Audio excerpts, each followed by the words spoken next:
bertemu lagi dengan Ibu Windy, pengajar matematika dari SMP Yosudarso. Apa kabar semuanya? Semoga tetap semangat ya. Walaupun kita tidak bisa bertemu secara langsung, tapi tidak akan mengurangi semangat kita untuk terus belajar, dan belajar. Apalagi belajar matematika, karena matematika itu asik dan menyenangkan loh. Saat ini kita akan belajar tentang transformasi dengan subtema translasi. Penasaran ya dengan apa itu transformasi dan translasi? Kita simak video berikut yuk. Transformasi dengan subbab translasi atau pergeseran.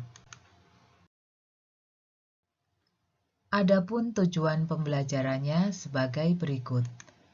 Setelah mengikuti pembelajaran translasi, peserta didik mampu untuk yang pertama, menjelaskan pengertian salah satu transformasi geometri yaitu translasi. Dan yang kedua, menentukan hasil translasi atau bayangan suatu titik A dengan koordinat X, Y atau suatu bangun oleh nilai translasi T, A, B. Adapun peta konsep dari pembelajaran transformasi sebagai berikut. Untuk materi prasyaratnya ada sistem koordinat. Sistem koordinat ini sudah pernah kita pelajari waktu kelas 8 ya.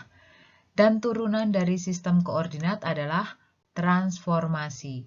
Transformasi sendiri mempunyai beberapa subbab. Yang pertama adalah translasi atau pergeseran. Yang kedua refleksi atau pencerminan.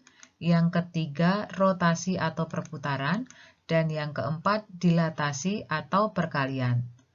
Nah, saat ini kita akan belajar translasi atau pergeseran. Sebelum kita belajar lebih lanjut, Ibu mau tanya dulu nih. Pernahkah kalian mendengar istilah yang diawali kata trans? Tentu pernah ya. Ada transportasi, ada transmigrasi, ada juga transfusi, dan juga istilah-istilah lain yang diawali kata trans. Jadi, apa arti kata trans? Perpindahan. Iya, arti kata trans adalah perpindahan. Nah, untuk transformasi sendiri mempunyai arti perubahan bentuk atau letak dari suatu bangun geometri menjadi bangun geometri yang lainnya. Kata kuncinya ada di perubahan bentuk atau letak. Sekarang saatnya kita belajar translasi atau pergeseran. Kita simak yuk. Ternyata banyak kegiatan sehari-hari kita yang menggunakan prinsip translasi loh. Misalkan saat kita menaiki eskalator atau saat kita bermain serodotan. Saat kita menaiki eskalator, kita berpindah dari satu posisi ke posisi tertentu. Begitu juga saat kita bermain serodotan.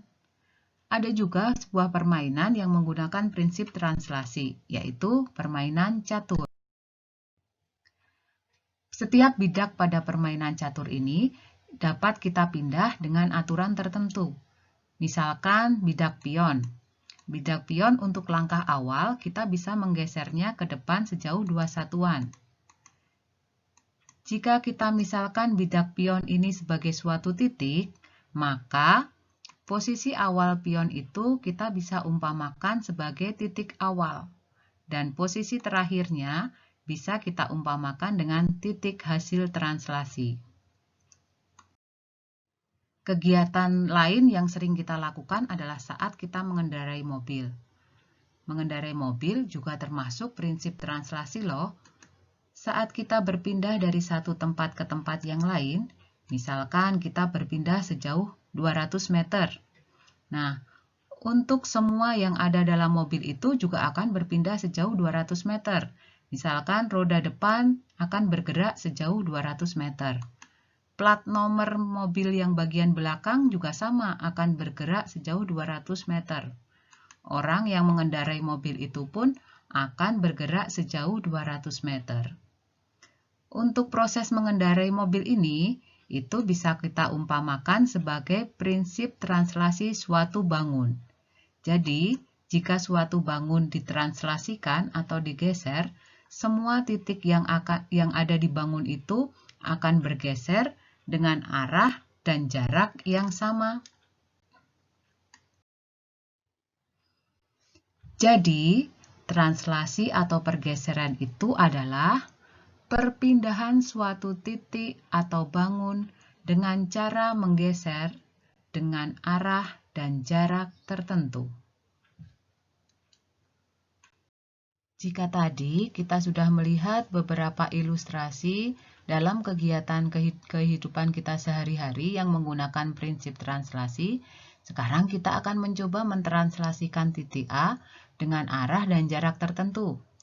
Sebuah titik, jika kita translasikan, bisa dilambangkan dengan ruas garis. Sekali lagi, translasi bisa kita lambangkan dengan sebuah ruas garis. Nah, misalkan ada titik A, akan kita translasikan ke kanan atas. Ini titik A, akan kita geser atau kita translasi sebanyak misalkan 6 satuan ke kanan. Ini pergeserannya bisa dilambangkan dengan ruas garis ya. Kemudian dilanjutkan 3 satuan ke atas sehingga membentuklah titik bayangannya yaitu titik A aksen. Selain ke kanan atas, kita juga bisa mentranslasikan titik A ini ke kanan bawah. Misalkan titik A akan kita geser 8 satuan ke kanan, kemudian dilanjutkan 2 satuan ke bawah, sehingga terbentuklah titik A aksen. Translasi yang lain, kita bisa menggeser titik A ini ke kiri bawah. Titik A akan kita geser 4 satuan ke kiri, kemudian dilanjutkan 3 satuan ke atas, dan terbentuklah titik bayangannya A aksen. Yang terakhir, kita juga bisa menggeser titik A ini ke kiri bawah. Titik A misalkan kita geser ke kiri sejauh 3 satuan, kemudian dilanjutkan ke bawah 3 satuan, sehingga terbentuklah bayangan A aksen.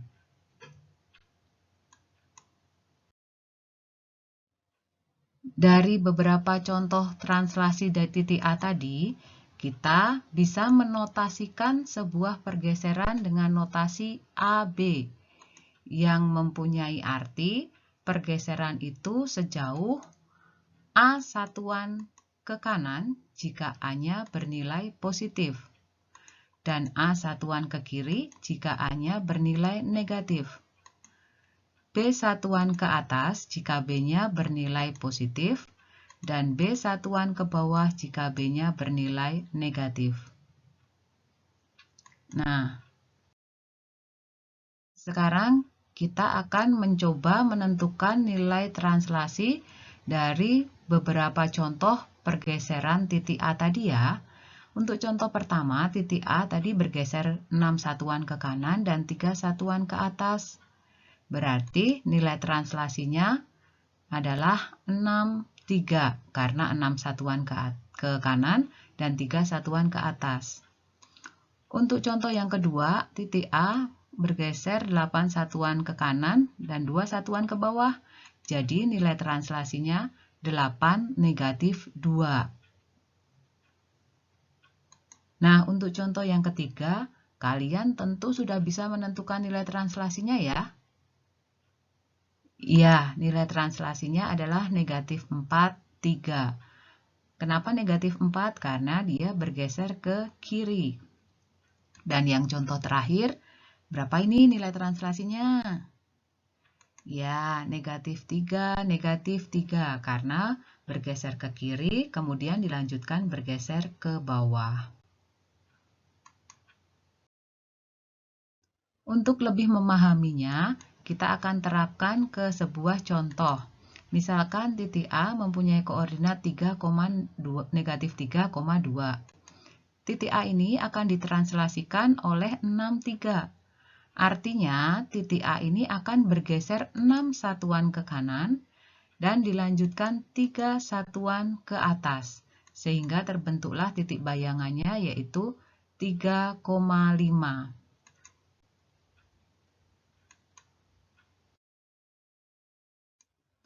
Dari contoh titik A tadi yang mempunyai koordinat min 3,2 dan ditranslasikan 63 sehingga mempunyai hasil translasi A aksen 3,5, kita dapat simpulkan bahwa bayangan hasil translasi itu merupakan hasil penjumlahan antara koordinat asal dan nilai translasinya. Sekali lagi, kita bisa ingat-ingat bayangan translasi itu merupakan hasil penjumlahan antara koordinat asal dan nilai translasinya. Nah, kita sudah mendapatkan rumus umum translasi, yaitu A, X, Y ditranslasikan sebesar AB, sehingga terbentuklah titik bayangannya, titik A aksen, dengan koordinat X ditambah A dan Y ditambah B. Sekali lagi, kita ingat bersama-sama ya, hasil translasinya adalah ketika X kita jumlahkan dengan nilai translasi A, sehingga terbentuklah koordinat bayangan dengan nilai X plus A. Dan untuk koordinat Y-nya, kita akan jumlahkan dengan B, sehingga terbentuklah koordinat bayangannya Y plus B. Nah, itu rumus umum translasi. Mudah dan enak untuk diingatkan ya.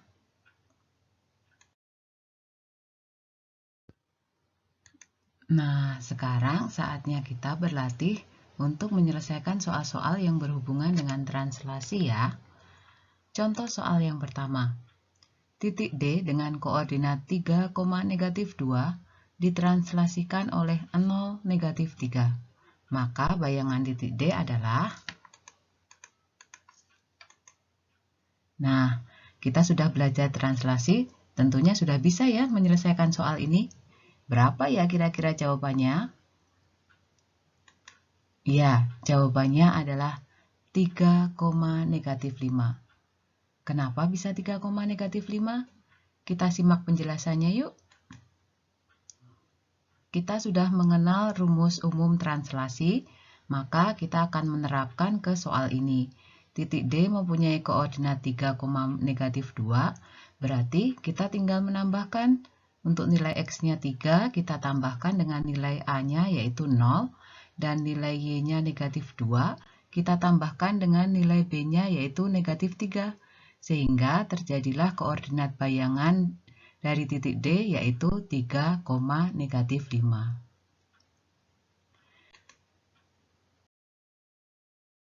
Contoh soal berikutnya, titik X negatif 6,4 ditranslasikan oleh 25 dilanjutkan negatif 1, 2. Maka bayangan titik X adalah... Nah, mari kita hitung dulu yuk. Sudah ditemukan jawabannya? Ya, jawabannya adalah negatif 5,11. Kita simak penjelasannya yuk. Titik X negatif 6,4 ditranslasikan pertama kali oleh 25. Maka negatif 6 kita jumlahkan dengan 2 dan 4 kita jumlahkan dengan 5. Sehingga memperoleh titik bayangan yaitu negatif 4,9. Kemudian translasinya kita lanjutkan. Jadi titik negatif 4,9 ini kembali kita jumlahkan dengan nilai translasinya. 4 kita jumlahkan dengan negatif 1 dan 9 kita jumlahkan dengan 2. Sehingga terbentuklah titik bayangan yang terakhir yaitu negatif 5,11.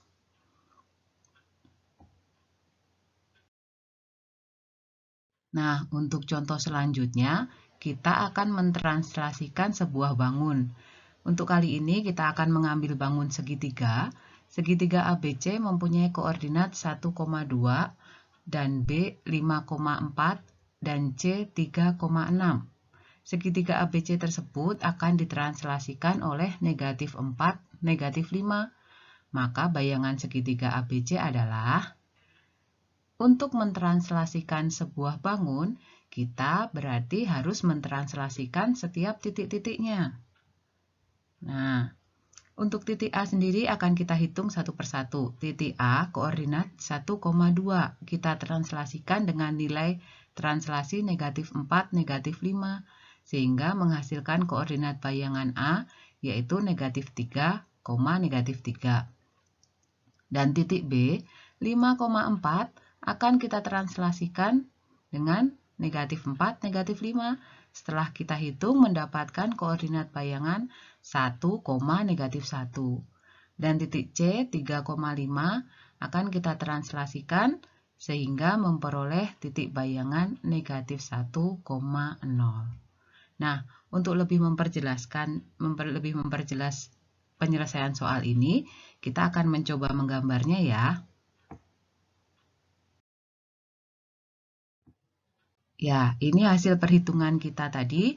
Sekarang kita akan gambarkan segitiga ABC dengan koordinat A 1,2 dan B 5,4 serta C 3,5.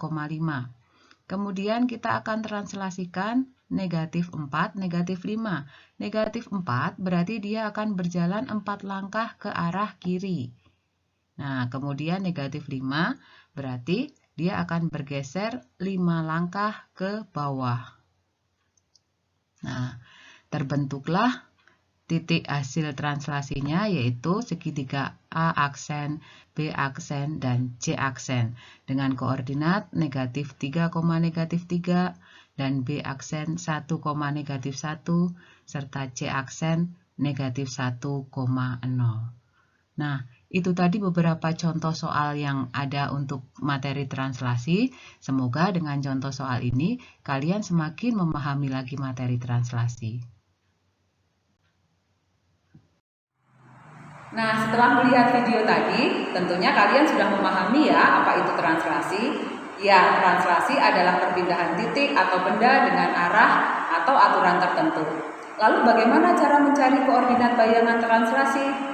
Kita tinggal menambahkan koordinat awal dengan nilai translasinya sehingga terjadilah koordinat bayangan hasil dari translasi tersebut. Oke, sekian video pembelajaran dari Ibu Windy. Semoga dengan video ini bisa membantu kalian untuk lebih memahami materi translasi. Oke, sampai ketemu lagi. Bye.